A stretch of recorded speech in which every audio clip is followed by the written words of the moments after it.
Maingat na tinahak ng apat na magkakaibigan ang mga kalye patungo sa dating supermarket. Ang sikat ng araw ay sumisilip sa mga siwang ng mga gusali, naglalagay ng mga anino na tila mga multo sa kanilang dinadaanan. Ang katahimikan ay binabasag lamang ng kanilang mga yapak sa mga sirang baso at ang paminsan-minsang ungol ng mga zombie mula sa malayo. Si Mang Isko, na nasa unahan, ay mahigpit na nakahawak sa kanyang baril, ang kanyang mga mata ay laging alerto. Si Aling Rosa naman ay may daladalang isang malaking bag, handa nang kolektahin ang anumang mahahanap nilang pagkain. Si Miguel ay tahimik na sumusunod sa likuran nila, ang kanyang pala ay nakasukbit sa kanyang balikat, handa para ipagtanggol ang grupo kung sakaling may mangyari. Si Elara naman ay nasa likuran din ni Miguel, ang kanyang mga kamay ay mahigpit na nakahawak sa kanyang pamalo. Nakarating sila sa supermarket, ang gusali ay halos buo pa, ngunit ang mga bintana ay nabasag, at ang pinto ay nakabukas na parang isang nganga na bibig. Maingat na pumasok si Mang Isko, sinusundan ng iba. Ang amoy ng pagkabulok at ang nakakakilabot na katahimikan ay sumalubong sa kanila.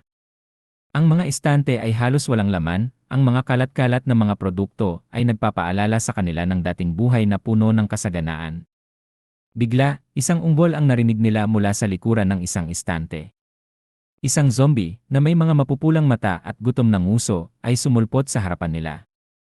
Mabilis na kumilos si Mang Isko, pinaputukan ang zombie gamit ang kanyang baril.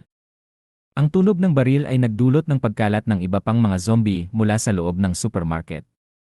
Isang mabilis at mapanganib na labanan ang sumunod. Ginamit ni Mang Isko ang kanyang baril, habang ginagamit naman ni Miguel ang kanyang pala para ipagtanggol ang grupo.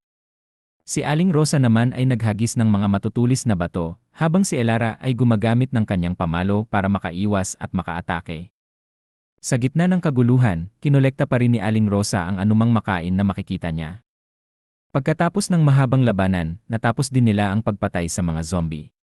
Nakapagtipon sila ng kaunting pagkain at tubig, ngunit ang karanasan ay nagpaalala sa kanila ng panganib na kanilang hinaharap.